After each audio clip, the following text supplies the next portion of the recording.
When people imagine the fall of the Roman Empire, they usually picture barbarian invasions, collapsing legions, or emperors murdered in lavish palaces. But empires rarely die only by the sword. More often, they decay from within. And throughout history, few forces have been as destructive as the corruption of money. In this video, we will explain the collapse of the Roman Empire. Rome did not collapse simply because of invasions or moral decline. It collapsed because its monetary system broke down. And the lessons of that breakdown still apply to every modern society that believes it can manipulate money without consequences. For hundreds of years, the Roman economy relied on a single foundation, the silver denarius. First issued around 211 BC, it was nearly pure silver and widely trusted across the empire. Soldiers were paid with it, merchants demanded it, and ordinary citizens saved their wealth in it. The denarius was more than currency. It was trust made tangible. Confidence in Rome and confidence in its money were one and the same. But maintaining a vast empire was enormously expensive. Armies had to be paid, infrastructure maintained, and wars endlessly financed. By the 2nd century AD, Rome was stretched thin, defending distant borders, suppressing internal unrest, and struggling with revenues that no longer covered costs. Raising taxes was politically dangerous. Instead, emperors chose an easier path, altering the money itself. The denarius kept its familiar appearance, but each new issue contained less silver than the last. The scale of this change is unmistakable. Under Augustus, the denarius was about 95% silver. By the early 3rd century, during the reign of Caracalla, that figure had fallen to roughly 50%. A few decades later, under Gallienus, silver content dropped below 5%. What had once been solid silver became a base metal coin disguised with a thin silver coating. People noticed. The weight changed. The color changed. Trust evaporated. Prices surged as money lost its anchor to real value. Goods that once cost a single denarius now required dozens. This was not an abstract economic theory. It was a daily hardship that devastated ordinary lives. Soldiers demanded higher pay just to survive. Merchants refused debased coins, preferring gold or direct barter. As confidence collapsed, local economies reverted to exchange without money. The state responded by minting ever larger quantities of ever cheaper coins, hoping volume could replace value. It never does. This same spiral appears in every inflationary collapse throughout history. The crisis peaked during the so-called crisis of the 3rd century, between AD 235 and 284. For nearly 50 years, Rome endured invasions, plagues, civil wars, and economic disintegration. Emperors came and went at breathtaking speed, many ruling for only months before being assassinated. Beneath the political chaos lay a bankrupt financial system.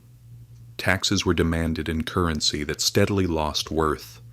Farmers abandoned their land rather than pay. Trade networks disintegrated.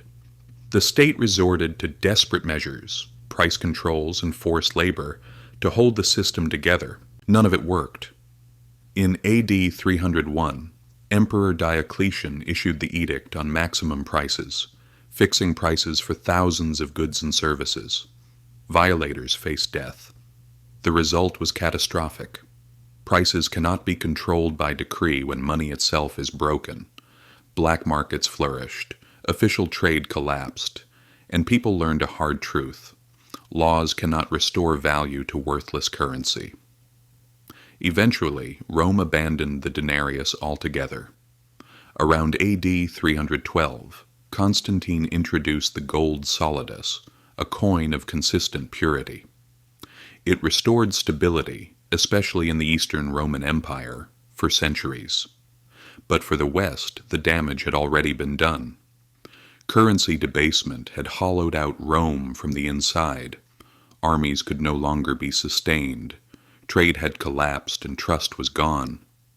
Rome did not fall overnight. It unraveled slowly. And the destruction of its money was one of the sharpest threads in that unraveling. The lesson for today is clear. When money is destroyed, states eventually follow. Rome believed it could deceive its people with coins that looked the same but were worth less. Modern governments believe they can do the same through money printing, interest rate manipulation, and inflation-driven debt reduction. The outcome never changes. The public pays the price. Savings disappear. Trust collapses. Rome learned this lesson painfully. If we ignore it, we will repeat it. Every major inflationary crisis since Rome has followed the same script. Governments debase money to cover expenses. Powerful groups protect themselves with real assets. Ordinary people grow poorer. Rome was simply the earliest large-scale example. The 20th century offers unmistakable echoes.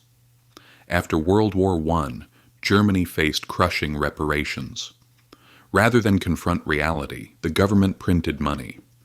By 1923, hyperinflation raged. A loaf of bread cost billions of marks. Workers carried wages in wheelbarrows. Lifelong savings vanished. Debtors benefited. Owners of real assets grew stronger. Economic collapse fueled political extremism and paved the way for catastrophe. Zimbabwe followed the same path decades later. In the early 2000s, unchecked money printing led to astronomical inflation. Prices doubled daily. Eventually, the country abandoned its own currency entirely.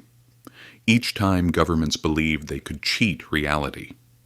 Each time, the people paid. Today, the danger is greater than ever. The global system rests entirely on fiat money and massive debt. The next crisis will not be local. It will be global. And history shows who will suffer most. Not asset-owning elites, but those who live on wages, pensions, and savings held in fragile currencies. So, what should individuals learn from Rome's monetary collapse? First, inflation is not an accident. It is a policy choice. Second, real wealth does not reside in money itself, but in assets beyond it. Third, no financial system is permanent. Romans once believed their money was unbreakable. Germans in 1913 dismissed the idea of hyperinflation. Zimbabweans believed prosperity would last. All were wrong. When money collapses, society follows. Contracts fail. Trade breaks down. Governments lose legitimacy. Barbarians may deliver the final blow, but collapse always begins in the treasury. History does not repeat itself exactly, but it punishes those who ignore it. Rome's currency crisis teaches one enduring truth. When power abuses money, the result is inevitable. If this changed your perspective, subscribe to Finance and History. History holds the answers, and I'll show you where to find them.